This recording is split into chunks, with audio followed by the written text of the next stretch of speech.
Hello, everyone. Good morning for those of you on the West Coast. Good afternoon for those of you on the East Coast. I'm very, very excited to be with you all here today. My name is Kylie Nealis, and I'm B-Lab US and Canada's newish Senior Program Manager for Climate Justice. I joined the team back in early May, and I'm really thrilled to be here with you all today for our first climate justice event since I've joined the team. A little bit about myself. I am based here in Oakland, California on unceded Ohlone territory. And I have been based here for the last 10 years. And I'm really excited to be in community with you all from across the country today. Speaking of which, please do share in the chat where you're calling in from and your company or your org, so we can get a sense of who's in the room, so to speak. A few housekeeping notes. Please do keep yourself muted.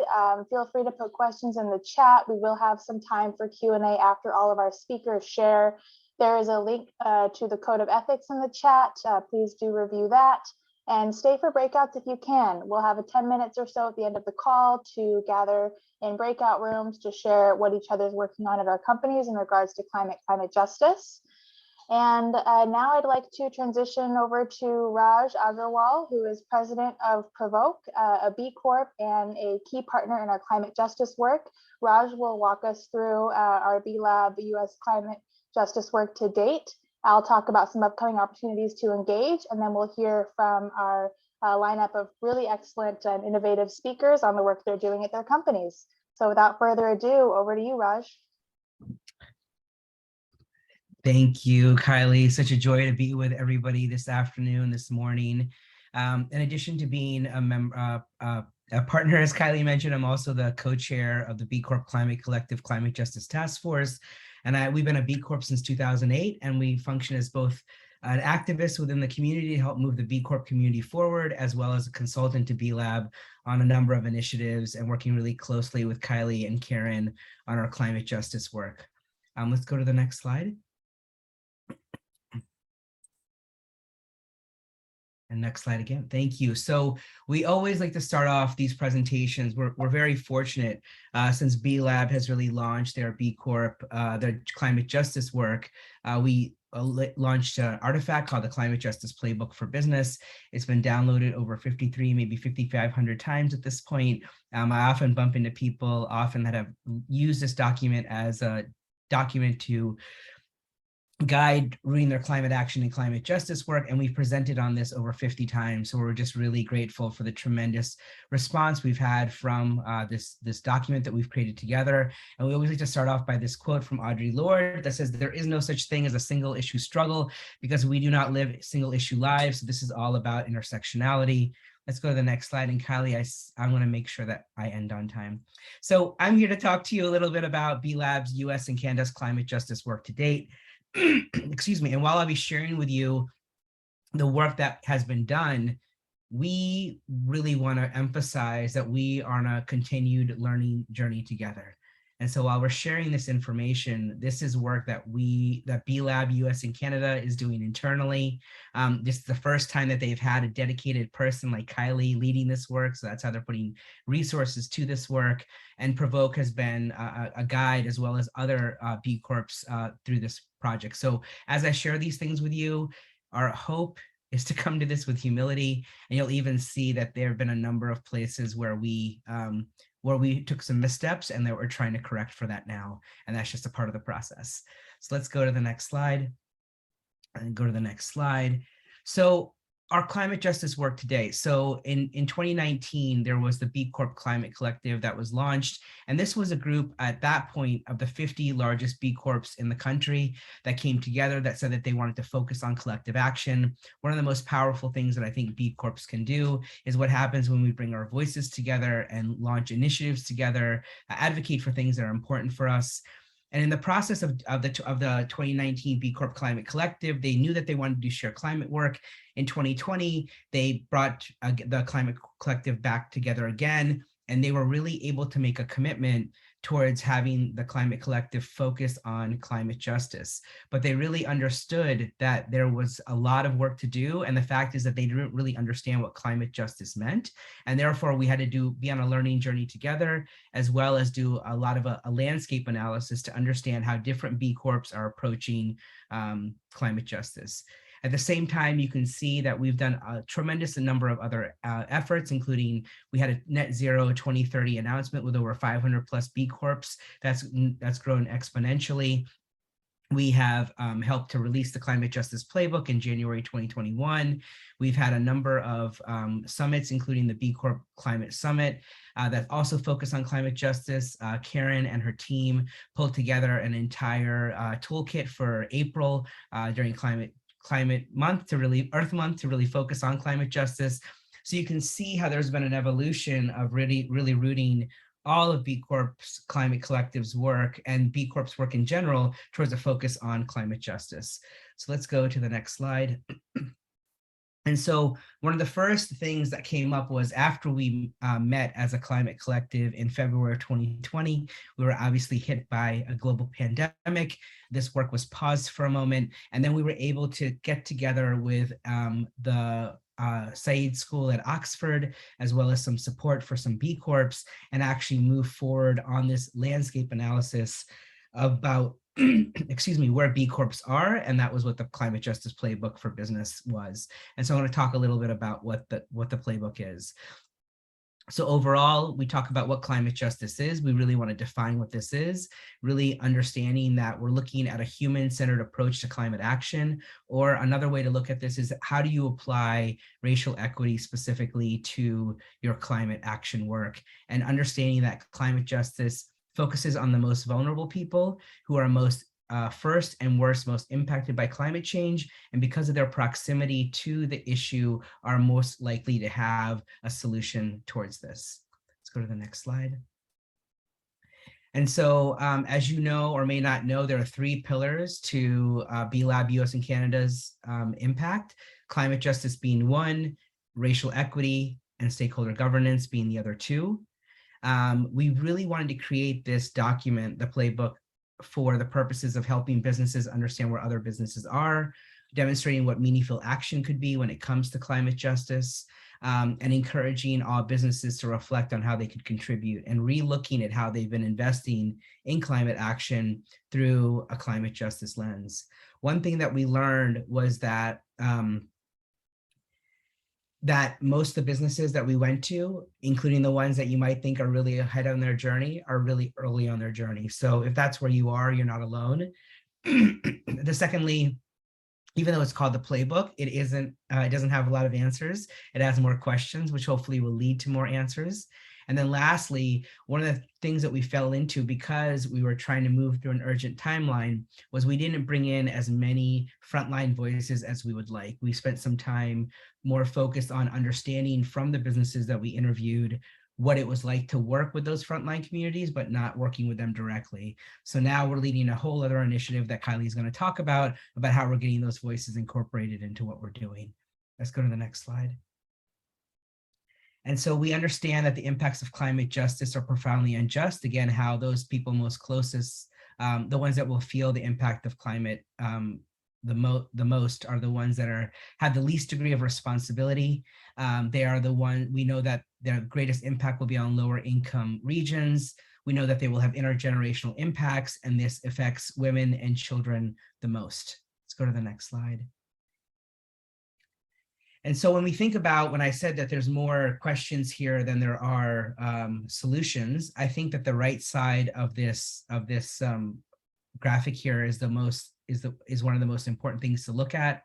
Thinking about why is climate justice important, who bears the cost of climate justice, and then really starting to figure out why is this important to you personally, and then why is it important to your business? And really answering these questions in the same way that we may take addressing climate action in our work, we really need to understand why this shift to climate justice is so important for us. And as you can see, some of the stuff on that, yes, and they're also available, Megan. We can send you the Climate Justice Playbook for Business that can also be downloaded on B-Lab's website. So when we're thinking about the insights and obstacles You'll see that a lot of these may reflect other trainings that you may have done around racial equity. And again, we really want to bring a lot of parallels between that work and what we're doing when we're thinking about rooting our climate action and climate justice. Things like lack of diverse voices, thinking about more of a linear approach than understanding that this is a journey.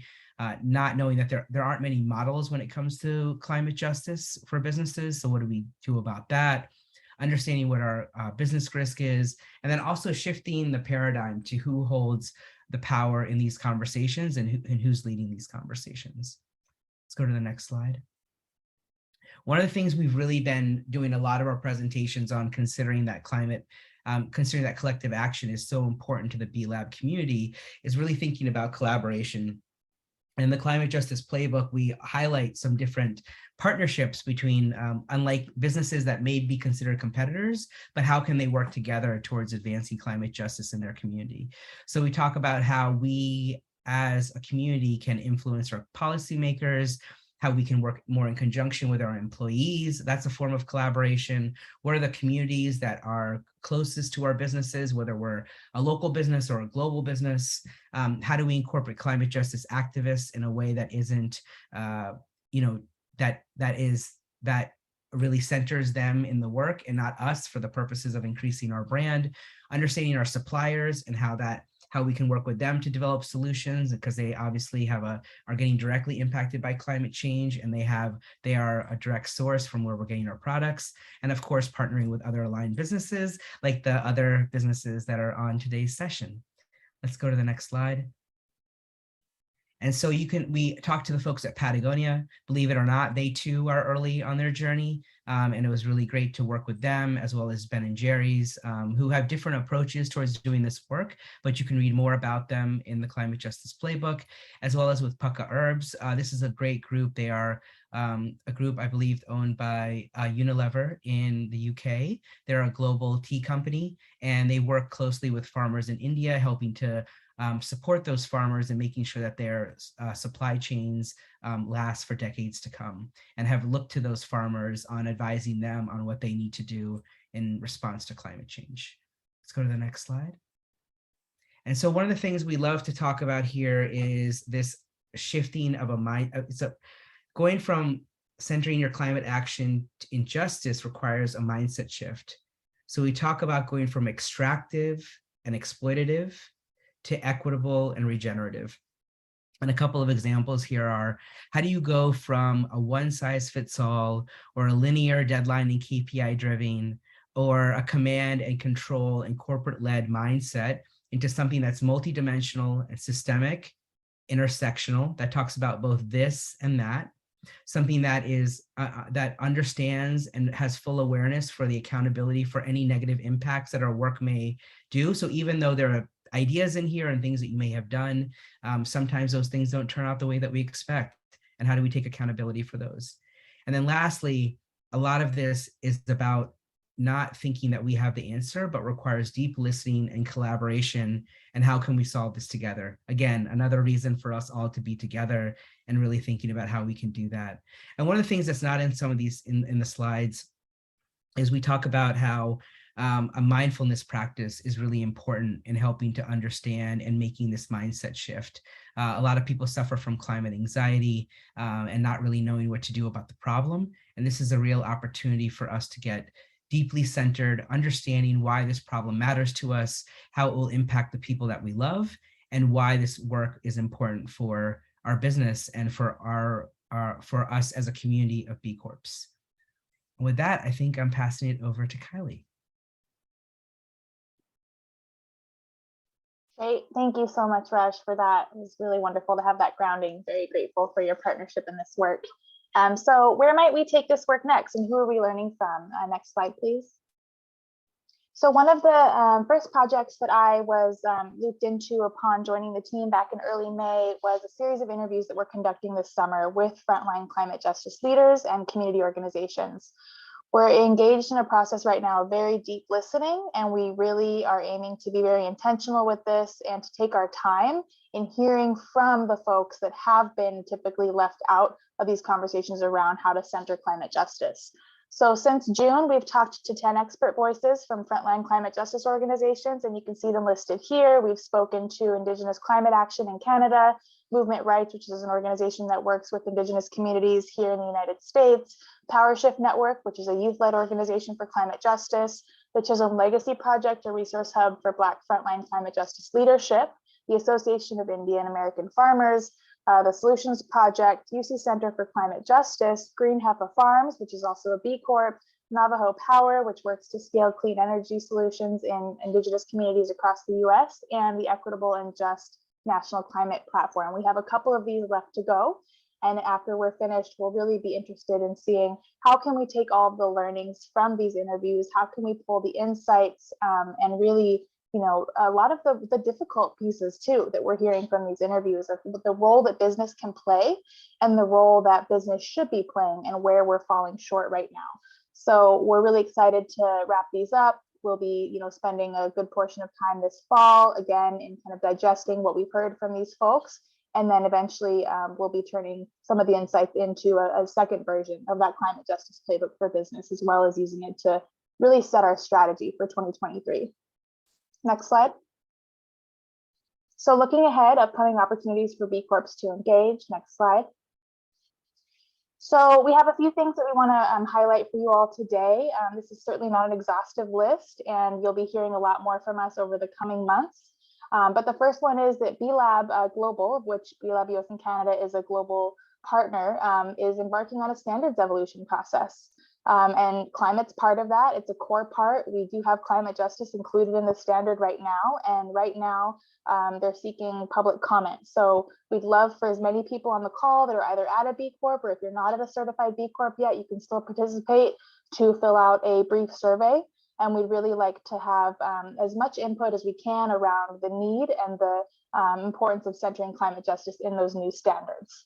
We'll have the second part of this event in November 2nd. And at that event, we'll really be leaning a lot more into the climate justice piece and hearing directly from frontline community members. So the goal of this call was to really share what B Corps are doing right now and have a lot of that kind of peer-to-peer sharing. And then in the next call, we'll really have a lot of deep listening again from some of the folks we've interviewed, as well as other folks on their work in their communities.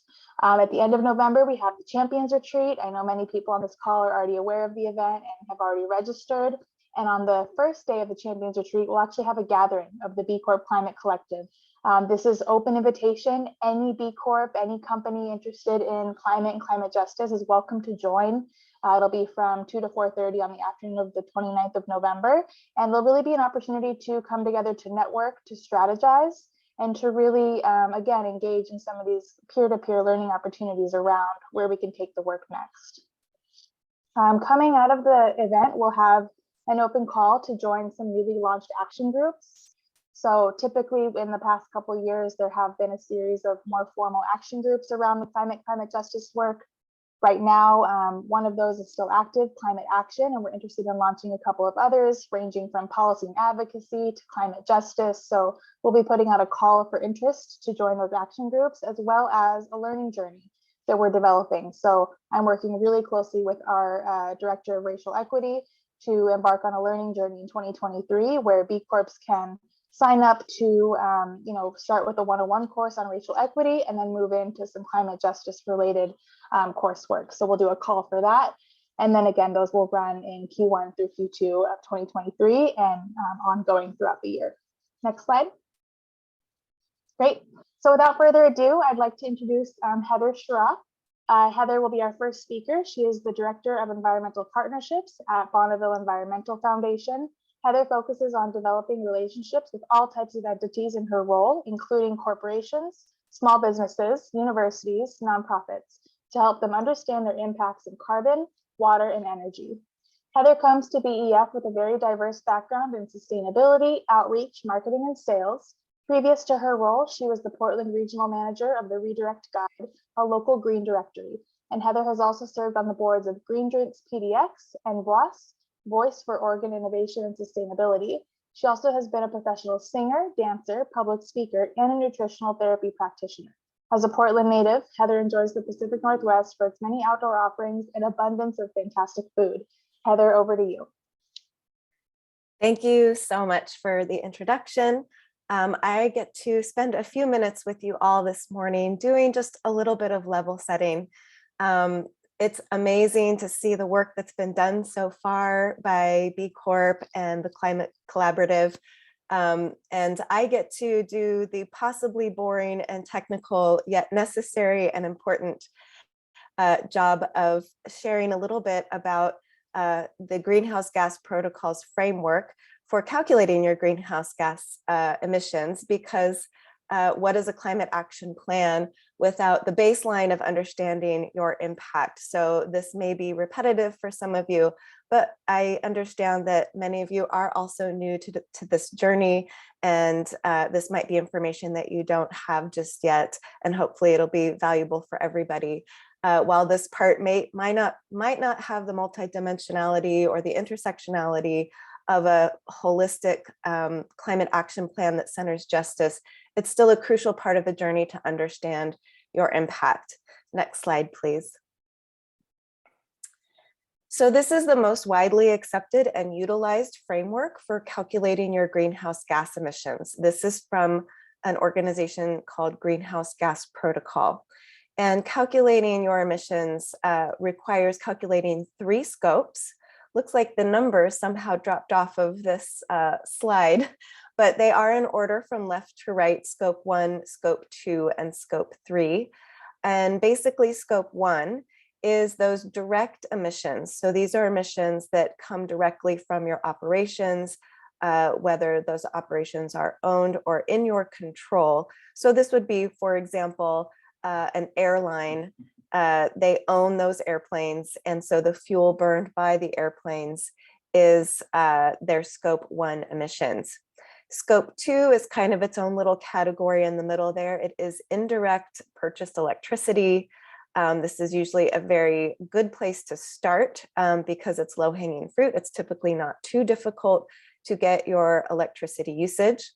And scope 3 is everything else that is indirect. If you could go to the next slide. This is another representation of those 3 scopes. And again, you can see scope 1 there in the middle, those direct emissions from those company-owned mobile and immobile assets, so facilities and vehicles. Scope 2 is that little gray swoopy on the left with the electricity outlet. That's your purchased electricity. And then you can see all the things that go into scope 3. This is everything from the upstream supply chain, purchased goods and services, distribution, travel, and all the way to downstream leased assets, use, end of life treatment, use of the sold products. You can imagine some of these might be very challenging to calculate, and there are a number of fabulous sustainability consultants and firms out there that can help you with the more tricky stuff that's in scope 3. But this is basically everything that's in scope 3 is outlined here. Next slide, please. Now, I also get to talk with you today about carbon offsets and carbon offset project types, specifically when you're thinking of centering justice in your climate action plan. It is really important to understand that there are going to be many tools and many actions that you can take as a business, and carbon offsets are just one tool in the toolbox to fight climate change. And there are so many different types of projects. It may not be obvious at first which ones might have benefits, social justice, or additional environmental benefits. So I thought it would be helpful to talk through some of these and show you some examples. Some of them, as I said, it's more obvious, like forestry. Not only does it have the reduction and removals of greenhouse gases, but many forestry projects also have community benefits and social impacts. The Grasslands project that's there also, for example, another great project that maybe upfront doesn't seem to have quite as much deep impact, but Grasslands projects are really special in that they typically bring together agricultural communities and environmental communities to work together to preserve grasslands while also allowing sustainable grazing. Renewable energy, while it's fairly straightforward, When you're putting renewable energy into communities, it does have benefits for the air, for pollution, for communities, and for resilience, depending on where that renewable energy is deployed. For example, in some of those globally vulnerable communities, renewable energy can have a huge impact. I put a special kind of offset on there called stacked. The picture didn't show up exactly how I wanted. It looks like a composting heap there, but stacked offsets, while that is a special offering from my organization, Bonneville Environmental Foundation, in concept, it's something that I feel everyone should be looking for. What stacked means is that when you purchase an offset, for example, from a nonprofit like my organization, part of the revenue is going to support the programs and projects that that nonprofit is supporting. So for example, BEF has water restoration programs, STEM education programs, tree planting programs, orca whale recovery programs. So we're supporting a whole lot of stuff outside of the carbon offset realm. And when you're purchasing an offset from an organization like ours, a nonprofit, you are supporting those additional programs. So it's important to ask those questions of your carbon offset provider. What else, is this purchase supporting? Is there any program that this purchase can support outside of just the offset itself? I also just wanted to mention that many of the methodologies and protocols that are being used to verify and validate these offsets, such as Gold Standard, ACR, Verra, and CAR, have additional programs that you can look for when you're purchasing offsets, like CCB, which is Climate, Community, and Biodiversity, and SDG verified impact standards. Gold Standard, at a minimum, always aligns with at least 2 SDGs. So I only had just a few minutes today to go over this very quickly. I hope I hit on all of the areas that you did want me to hit on today. But that's my presentation for today. Thank you so much.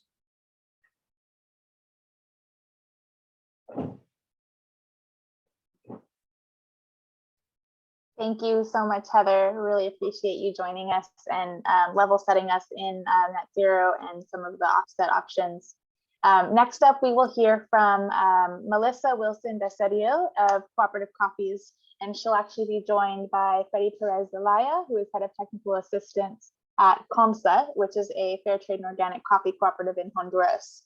So starting with Melissa, Melissa is the impact manager at Cooperative Coffees. Cooperative Coffees is a green coffee importing cooperative. It's actually formed by 23 roaster members in Canada and the US.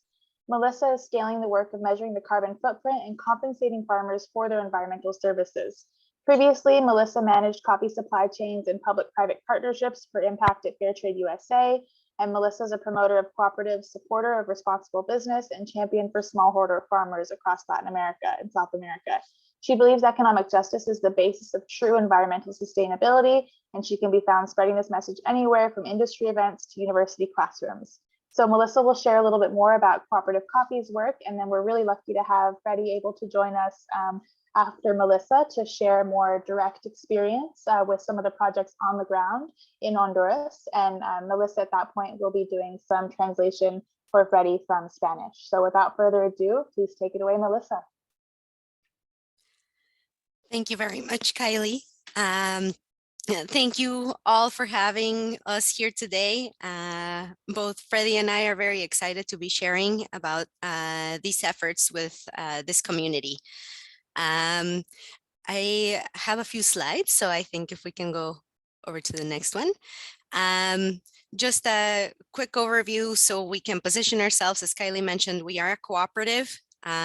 We are an importing cooperative formed by 23 coffee roasters in the US and Canada.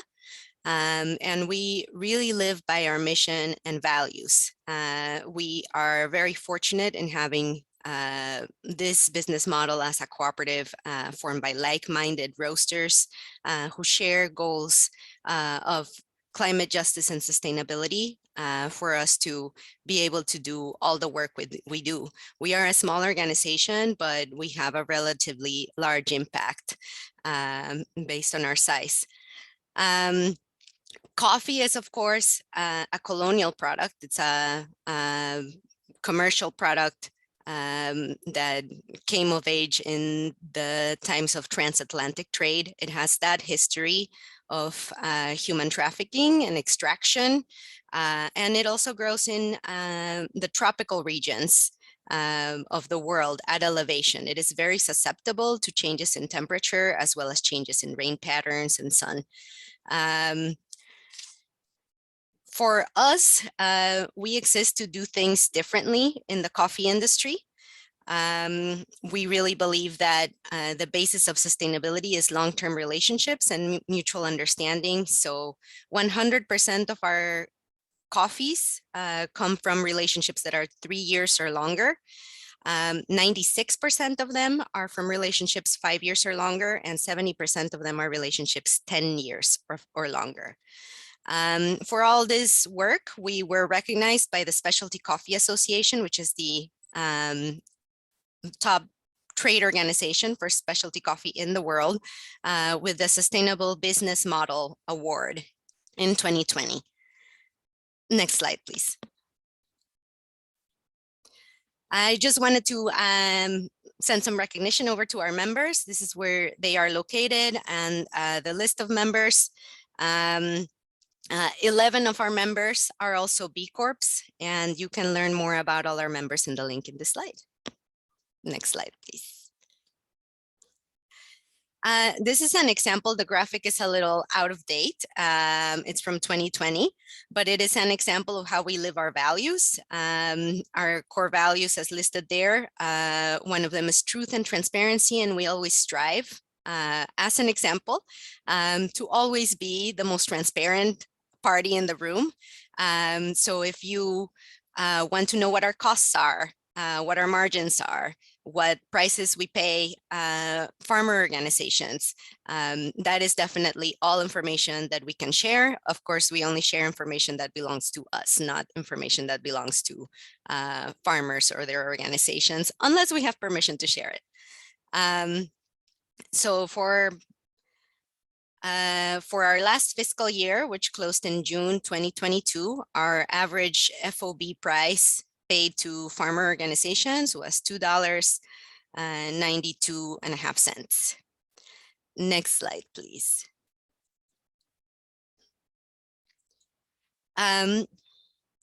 So we know that sustainability costs money, especially in coffee and in other tropical products and in international supply chains. There's a history of 500 and more years of extraction.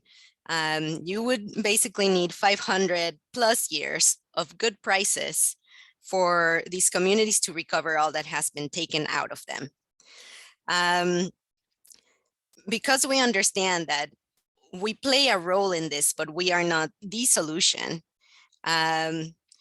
we decided to start understanding what both the roaster needs were and what the farmer needs were.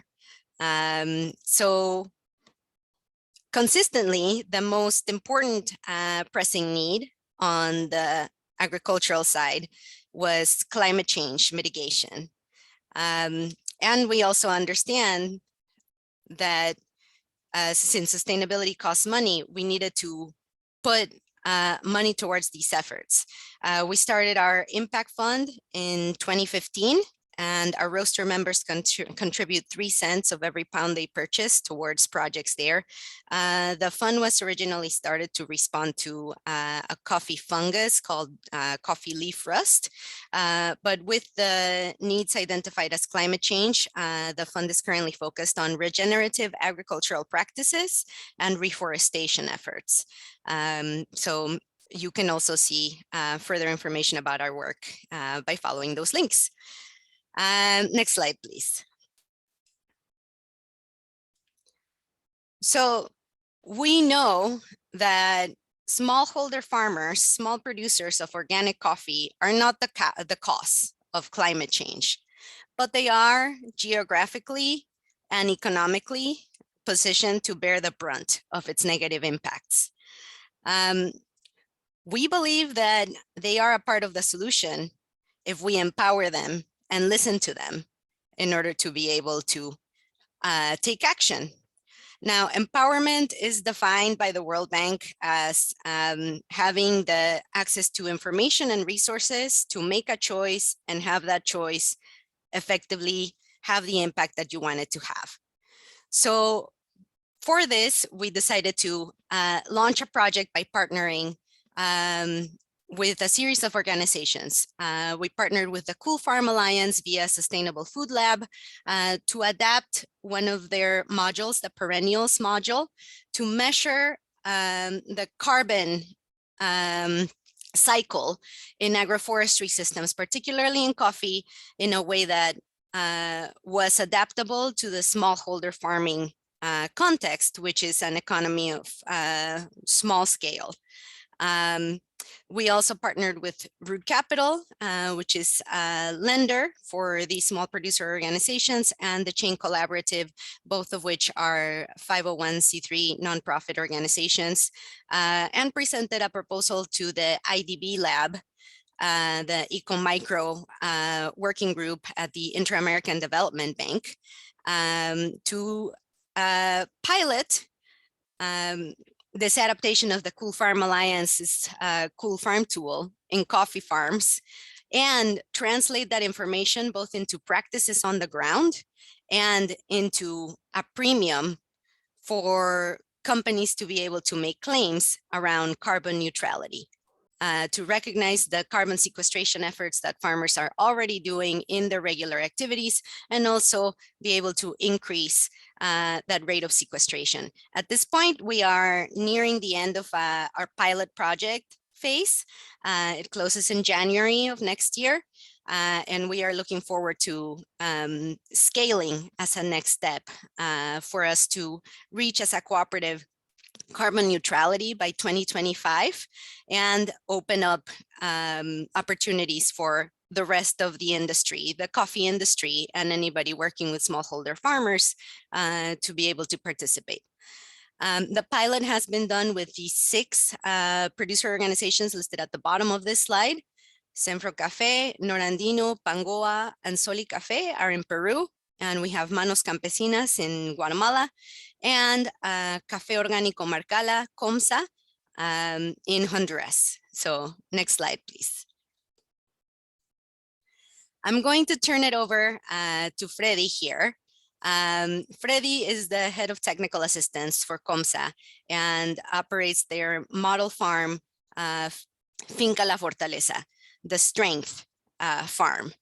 COMSA has trained dozens of organizations for us in the concept of regenerative organic agriculture. And they do this based on a model that they call the 5M. So I'm going to pass it over to Freddy now so he can tell us about that work. Freddy, entonces, si nos puedes comentar, por favor, un poquito presentarte y hablarnos sobre el concepto de la 5M. Muy bien, muchas gracias, Melissa. Mi nombre es Freddy Pérez. Soy un socio fundador de Café Orgánico Marcala, La Paz, Honduras, Centroamérica, y es un privilegio para nosotros estar aquí y compartir nuestro quehacer, nuestro sentir y nuestro pensar. Freddy Pérez is a founding member of COMSA in Marcala, Honduras, and it's a pleasure for him to have the opportunity to share their perspective, their feelings, and their work in this matter. Hace 21 años nacimos nosotros como Café Orgánico Marcala.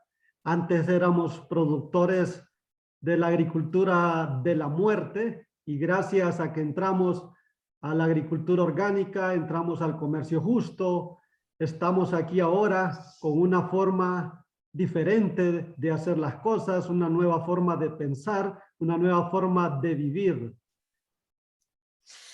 Founded 21 years ago, originally the members of COMSA were conventional farmers, farmers of death, as he referred to it.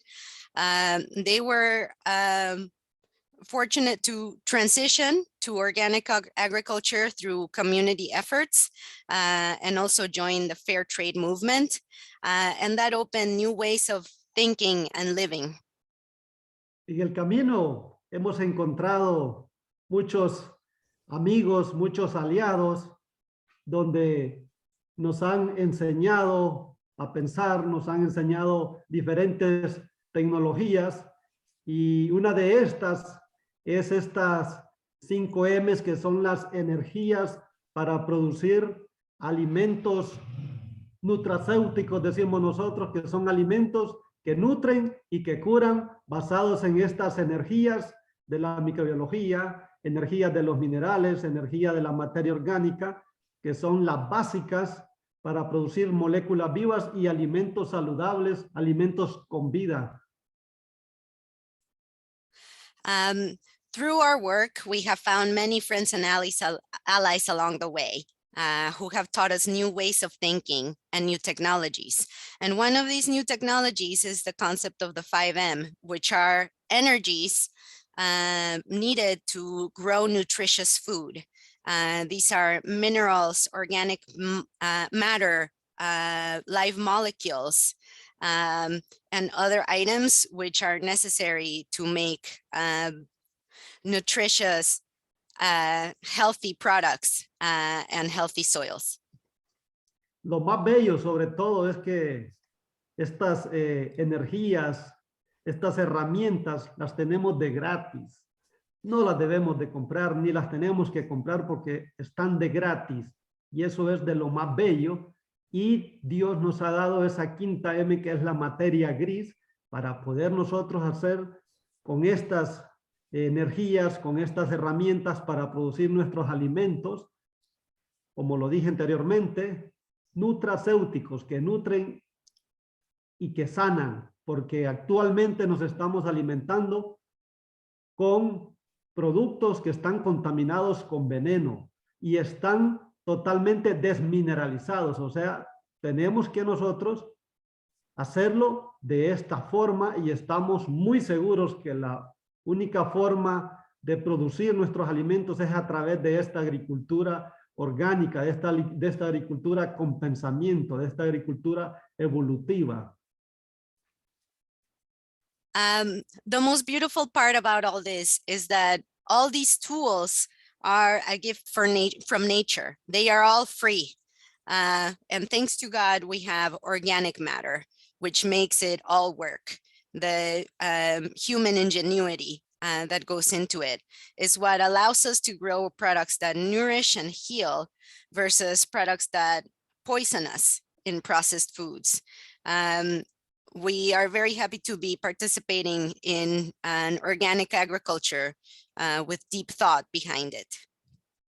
Además de sembrar vida, de sembrar nuestro café, también estamos sembrando carbono, estamos capturando carbono, y para eso tenemos una herramienta muy fundamental que la estamos desarrollando con Coolfarm Tool, y esa herramienta nos ha, y hemos observado y hemos encontrado que de esta forma de producir, pues estamos capturando carbono, estamos sembrando carbono, y sabemos que esa es el camino que debemos nosotros realizar, sembrar carbono, y que ese es el problema de nuestro cambio climático. Sabemos que las causas de este cambio climático, las causas de esta problemática social, ambiental, son falta de principios y valores, son falta de amor a la naturaleza, son falta de amor al ser humano, es falta del conocimiento.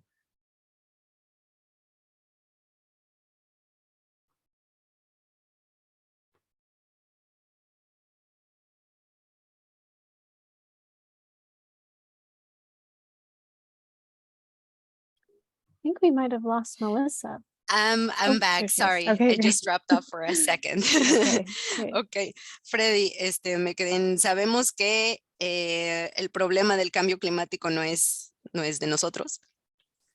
O sea, no lo causamos nosotros. La causa de los problemas sociales, ambientales, cambio climático, es falta de principios y valores. Es falta de amor a la naturaleza. Es falta de amor al ser humano. Falta de amor al conocimiento.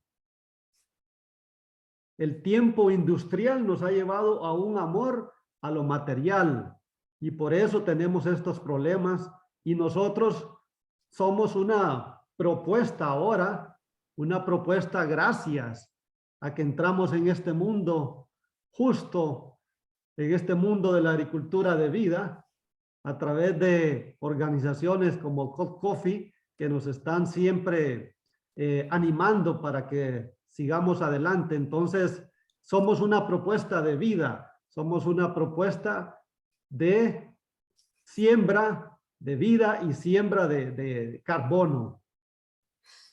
Okay. Now we are planting life, coffee, and we are planting carbon. We have become carbon farmers. We are developing through this project the Cool Farm tool. And we have found that in this productive model of organic agroforestry, we are sequestering carbon in the soil. And we know that is the way forward with us farming carbon as well as our coffee. The industrial world has taken us to a place where there's an adoration of material goods and a lack of principles and values and a lack of love for nature, human life, and knowledge. And we find ourselves very fortunate to participate in this proposal for the future that is a way of life with allies like Co-op Coffees and those participating in our project. Muy bien, ya para finalizar, además de esta propuesta de las 5 M's, hemos encontrado también la propuesta de la finca humana, donde nosotros aquí desarrollamos y encontramos todas las herramientas que tenemos nosotros, las capacidades, y esas herramientas es nuestra forma, nuestro cerebro, que es el pensar, nuestras manos y nuestro corazón. Si cambiamos nuestra forma de pensar, nuestra forma de alimentarnos y nuestra forma de hacer las cosas, este mundo va a cambiar y vamos a ser totalmente diferentes y queremos que esto sea infinito. On top of the productive model of the 5 M's, we have also found the concept of the human farm. This is a concept based on developing our abilities and tools, our brains, our hands, and our hearts. We believe that with this, we can change the world, and we want this to go on forever.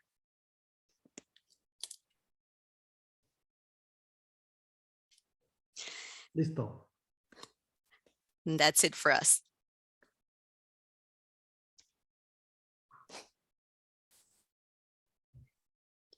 Wonderful. Melissa, Freddie, thank you so much. Muchas gracias por su participar. It was really wonderful to hear Melissa firsthand from the work Cooperative Coffees is doing, and then to hear from you, Freddie, on your actual experience on the ground. Thank you both. So I'd like to introduce our next and final speaker. Sorry, Kylie, I'm so sorry to interrupt. I had one more please, slide. Please, I just wanted to throw this out. You.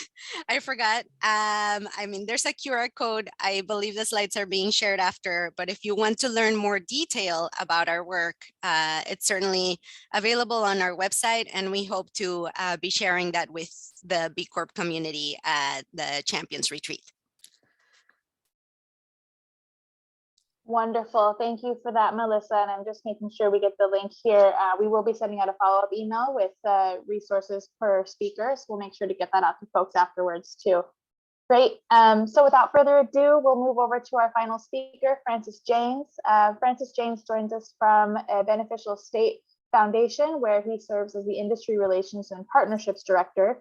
In this role, Francis supports financial institutions with their corporate social responsibility strategies and their ESG initiatives. In particular, Francis delivers education to bankers on how to execute a net zero transition plan within a climate justice framework.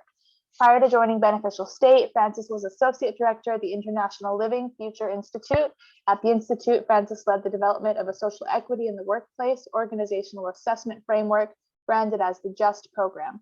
Prior to this work at the Institute, Francis worked in the financial services sector in a variety of management roles, including 5 years as VP of Relationship Manager at Beneficial State Bank. Prior to working in the financial services industry, Francis was a senior account executive with SHL System House and delivered information technology consulting and solutions to Fortune 500 companies. Francis, take us away. Thanks, Kylie. I'm glad to join this wonderful group of B Corp champions. Next slide. So Beneficial State Foundation actually is the majority investor in the holding company for Beneficial State Bank. Beneficial State Bank has been a B Corp certified entity since 2012 and gone through 3 recertifications. Kat Taylor and Tom Steyer are philanthropists and social entrepreneurs, and they have a whole ecosystem of businesses and entities that are really thinking deeply about social and environmental impact. Next slide. So just to give you a little sense of the bank itself, it's Francis, founded I in think your sound cut out. At least for me, it did. Okay, is it coming through now? Hello? I can still hear it. Okay. Yeah. So Beneficial State Bank was founded in Oakland, 2007. It's grown over the years through both organic growth and through acquisitions of mission-aligned banks up and down the West Coast. We're about $1.3 billion in assets. We're also a member of the Global Alliance for Banking Francis, I'm Values. going to interrupt you. I'm having trouble hearing you, and I'm wondering if it's only on my end or if anyone else is also having trouble. Kylie, I think it Oh, might be on your end. Okay, 'cause wonderful. I And please can- carry I on. can Sorry to hear. interrupt. No worries. So I was mentioning, we're also a member of the Global Alliance for Banking and Values. These are about 75 banks around the world who have thought deeply about what does it look like to use a bank's mission to drive social and environmental impact. Next slide. So with the foundation as the majority investor in a bank, our primary mission is actually how do we change the banking system for good? So we're clearly trying to help banks really accelerate their corporate social responsibility practices and policies. As we mentioned in the bio for my introduction, we're hoping to help banks think through what does it look like to transition their bank to net zero no later than 2050. And in addition, the foundation is fortunate to administer this program that's funded by the California Air Resources Board, whereby we're able to give income qualified Californians a grant to buy EV or plug-in hybrid vehicles. Next slide. So the bank is also a member of the UN Environment Program Principles for Responsible Banking. So this is a coalition of 300 banks worldwide that have committed to pretty progressive action on climate and transitioning to net zero by 2050. This is in addition to the Net Zero Banking Alliance that was announced in COP26 back in Glasgow. So there are 2 complementary sort of cohorts within the financial services world that are now seeing that climate action is critical to their long-term success, but obviously the world's transition to net zero as well. Next slide.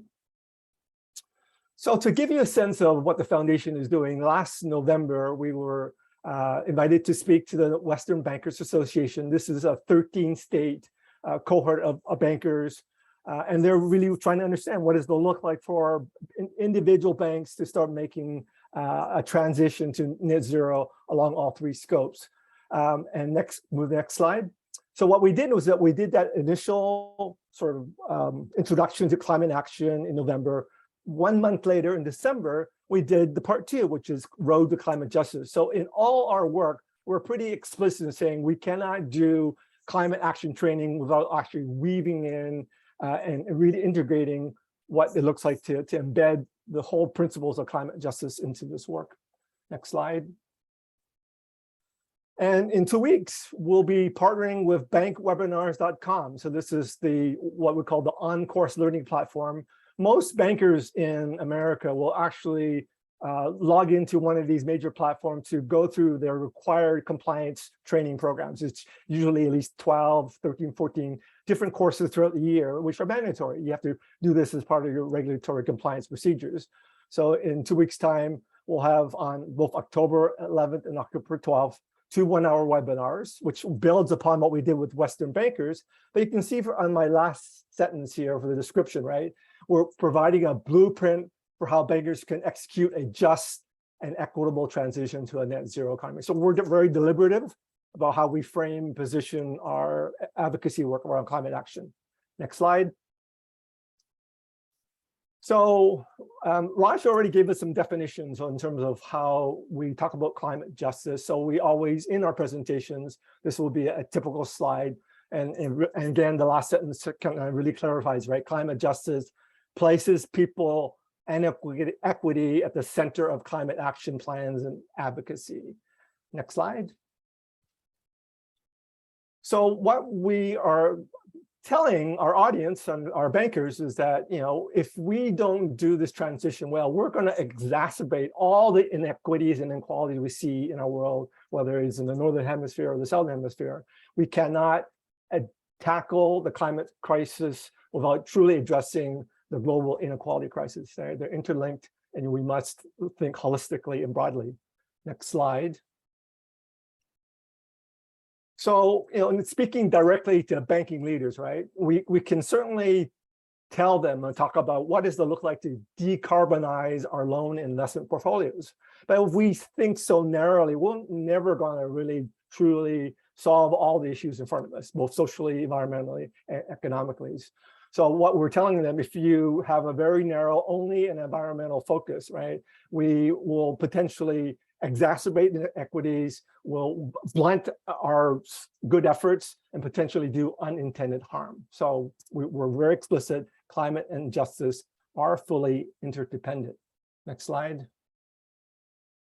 So what we're telling bankers is that, you know, when you start this journey around climate justice, right, it's going to be pretty important for you to mobilize all your stakeholders. You cannot do it all within your four walls of your institution.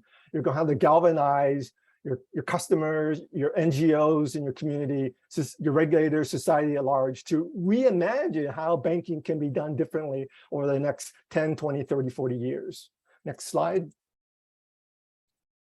So this is just a sample of, you know, banks who are in the US, and there are banks in Canada also B Corp certified, but this is a sampling of banks who are at the forefront of thinking deeply around climate action, climate justice. So if you have one of these banks in your community, certainly consider them as your potential next financial services partner. Next slide. So I want to give you some commentary from some folks who have thought deeply about this work. So this is Professor White, who's a member of the Citizen Potawatomi Nation. And he states, right, the compounded ecological impacts of capitalism and colonialism have rendered many communities and people in situations where they are more vulnerable to climate change. This movement has the opportunity to be a movement that is intersectional, connecting layers of sedimented injustices to current threats and risks. Next slide. And Yeb Sano, who leads Greenpeace in the Philippines, says the climate crisis is in fact a manifestation of the pervasive injustice that has brought us economic inequality, oppression, subjugation, and exploitation. Pursuing climate justice therefore allows us to get to the fundamental root and truth of the human condition. The climate crisis profoundly threatens real lives and livelihoods. It's a clear present danger to realization of basic human rights. Next slide. And Hannah Kajimura, who is from Allbirds, a B Corp certified corporation out of California, has this really powerful and poignant comment, right? She says, climate is like the beating heart of the human body. If we don't have a planet to live on, how do we fix our social issues? But what the climate justice conversation has really brought to the table is saying, if we save the planet, right, at the expense of equality, is that even a planet that we want to live on? And that quote from her just resonates in my mind and soul all the time. Next slide. So I mentioned earlier the foundation work, you know, we have the Clean Vehicle Assistance Program. It's been in existence for a couple of years. You know, it's a grant up to $5,000 for income qualified Californians. Next slide. And what we've done to think about justice and equity is that to ensure that the funds get distributed again to historically underserved, marginalized communities, we partnered with NGOs and other organizations like the Torres Martinez Desert Kahiwali Indians. Central California Asthma Collaborative. These are impacted communities that can benefit from knowledge that, those people in their communities can get access to grants that can help transition their, transportation systems and networks to that are more climate friendly. Next slide. And within Beneficial State Bank, right, we have a very explicit example of a company called Inspiration Transportation. This provides electric microtransit transportation to fill service gaps in these communities that are relatively rural, relatively dispersed, lower income communities, typically communities of color. So with a loan from Beneficial State Bank, they'd be able to deliver the service in a way that's both climate friendly and reduces environmental impact to these communities. And that's a quick overview of the work we're doing both for the foundation and the bank in terms of our climate action advocacy and work with specific clients.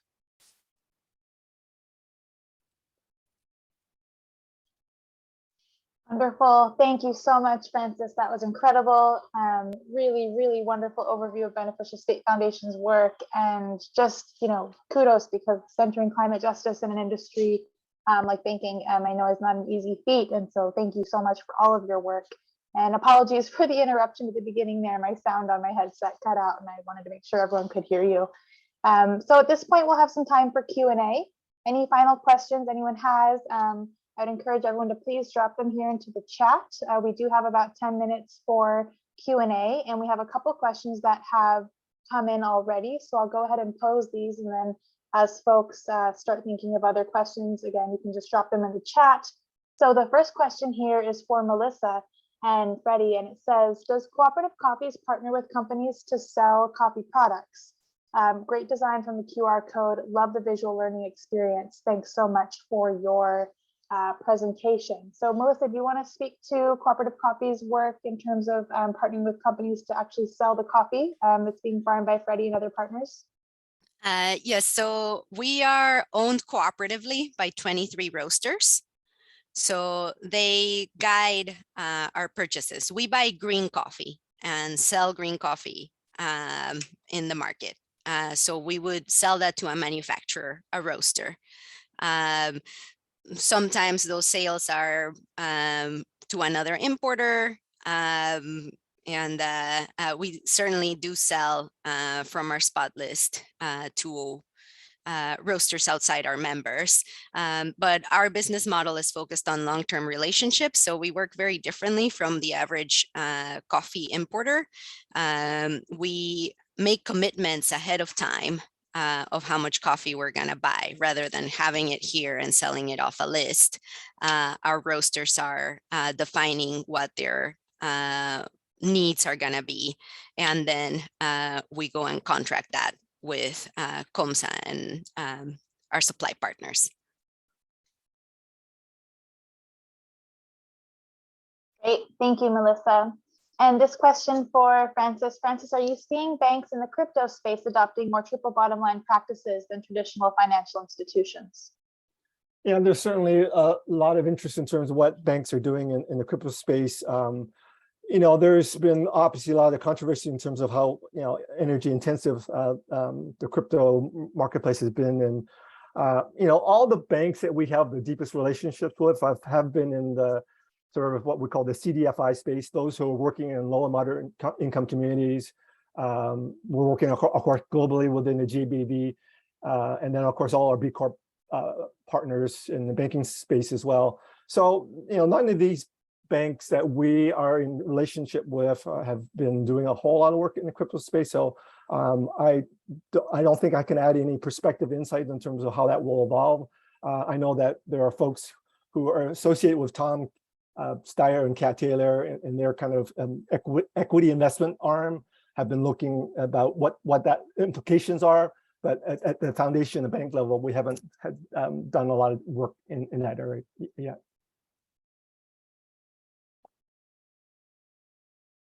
And another question for you, Francis, what current banking business model tends to work against your business model at Beneficial State Bank and the work you're doing? There's in the United States, there's about 5,000 unique bank entities, charters. You'll have some of the very largest banks who have committed to net zero by 2050.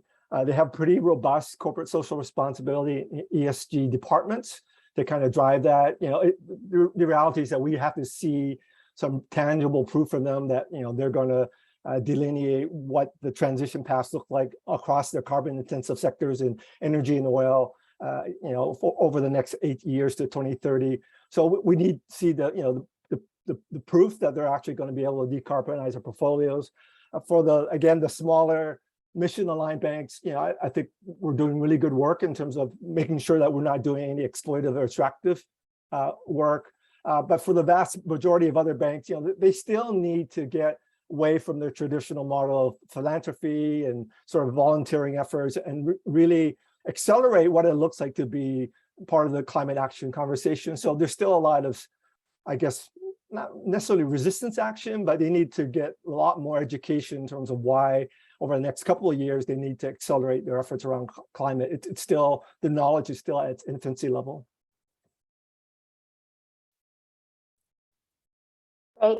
Thank you, Francis.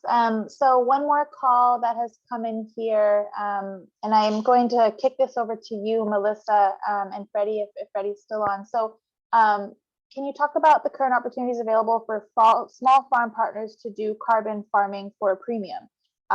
You know, that model is true climate justice in action, and I know that that definitely touches on the work that you're all doing, but do you want to speak a little bit more to that?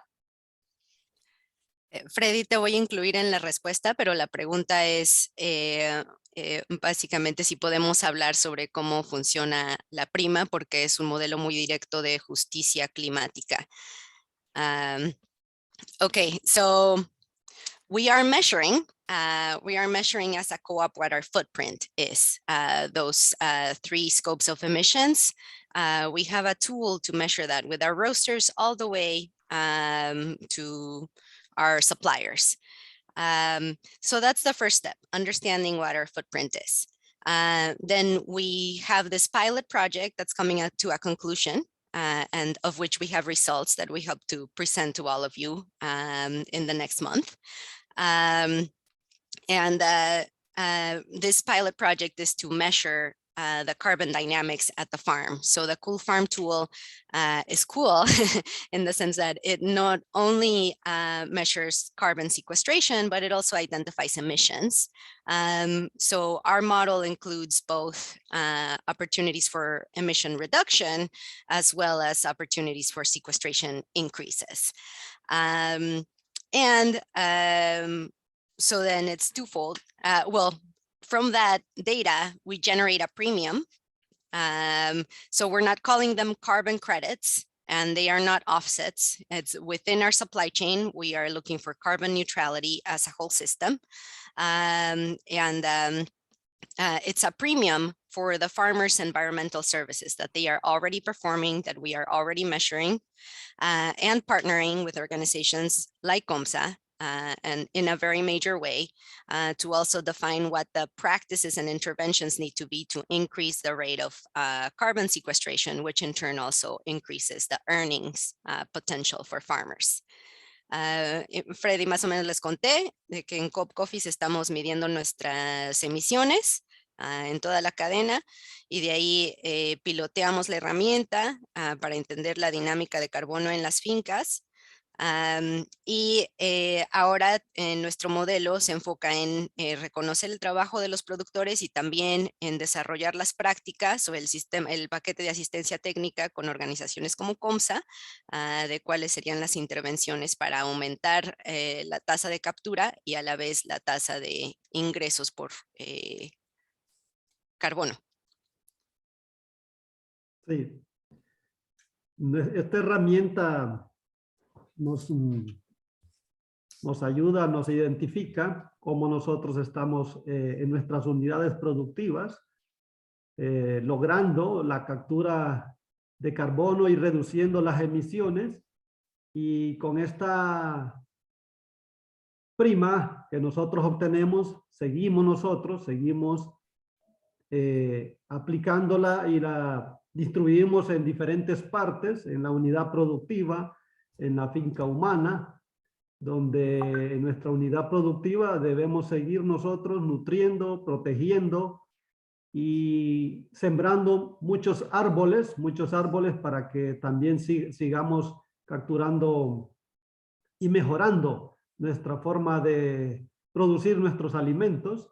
En nuestra finca humana, pues nuestros niños, esa prima nos sirve para entrar a un sistema de educación totalmente diferente, donde en ese sistema nosotros tenemos una escuela que se llama CONSA International School y donde nuestros niños están aprendiendo a observar, a analizar, a crear, a imaginar, inventar. Entonces, esta prima nos sirve para todo eso, donde nosotros hemos encontrado que ya no tenemos que seguir con nuestros niños en nuestras escuelas repitiendo, memorizando, aprendiendo. Tenemos que cambiar esas formas esas órdenes por órdenes de la observación, del análisis, de la imaginación y de la creatividad y la invención.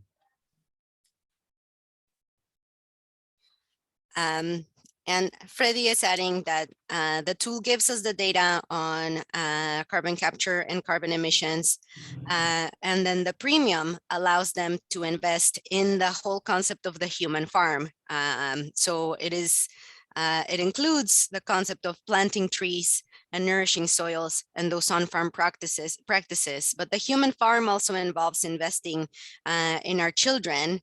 COMSA has a school called COMSA International School that has a completely different educational paradigm, not based on memorization and tests and things like that, but in observation, analysis, invention, and creation. For a next generation to think differently about productive models.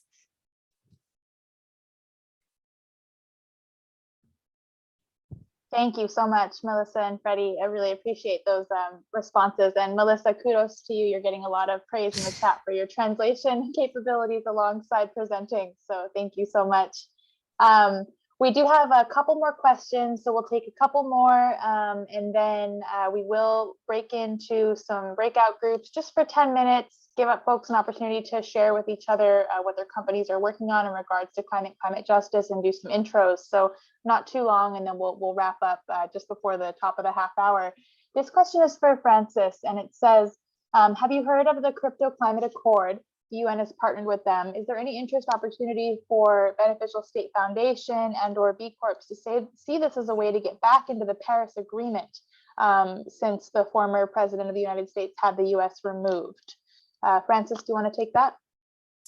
Yeah, Kylie, I did see that question in the chat, and it's something that I'll need to do a little more exploratory work in to understand, how we can play a role.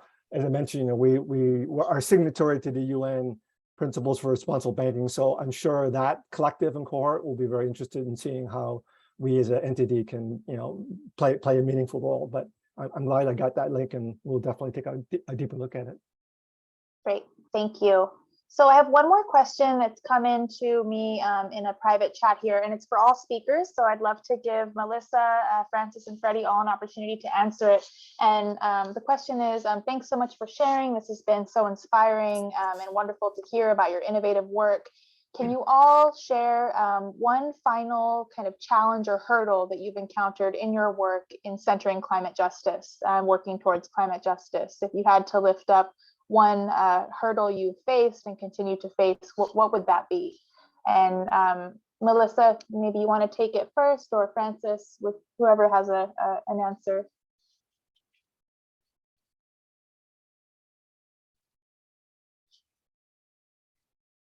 Yeah, I can jump in pretty quickly. The challenge of working in financial services, as you might anticipate, is that it's an extremely conservative industry. And when you bring up the subject of climate action, that is a bit of a leap already for them to say, oh, we as an entity, we don't do much in terms of carbon emissions. We have a good client base. So there's already a lot of built-in excuses of not wanting to take a deeper look at their overall carbon exposure across all three scopes. And then you weave in another level of like centering this work around equity and justice is another layer that we have to build upon, something that they're already kind of a little bit resistant to. So, I think the way we've been approaching it so far is that, we're not willing to come to the table just with a very narrow look around transition plans and tactics and strategies. It's really truly about regenerative and equitable practices is how we think about it. And we're just not going to, really do this work moving forward without always having that as a bonded pair. Thank you, Francis. Melissa, do you want to answer? And then we can turn it over to Freddie for the final word. Yes. Freddy, tú vas a cerrar. Yo voy a contestar primero y de ahí tú cierras. So I think the biggest challenge in the coffee industry and in commodities in general is low prices. Anything that you do really gets cannibalized if you are not paying a good price to the farmers, because sustainability requires more activities, more investment. It has higher costs.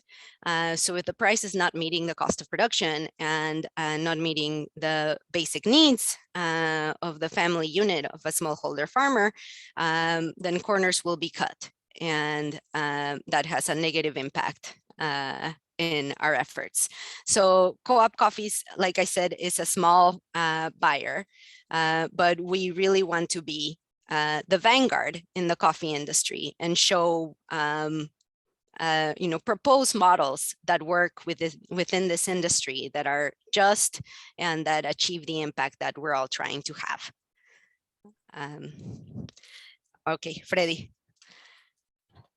Muy bien. Dice un buen amigo que solos podemos ir rápidos, pero juntos podemos llegar lejos. Y ese es uno de nuestros retos, hacer más amigos que estén a favor de la vida. Freddy is saying, a good friend says, alone you can go fast, but together you can go far. So that is a challenge and an opportunity to make more friends in favor of life who want to continue on this journey long-term together. Wonderful. Thank you. I can't think of a better way to wrap up the sharing out. Thank you so much to all of our speakers. We will be sending contact information as well as resources from each speaker in the follow-up. So as I said in the chat just now, thank you to everyone for joining. I've dropped my LinkedIn and my email in here if you'd like to connect about B-Lab US and Canada's climate justice work. I would love to speak with anyone that's interested in learning more about where we're headed. And we are going to break out for 5 minutes now. Just give folks a chance to do some speed networking and speak to the climate justice work you're doing at your own company.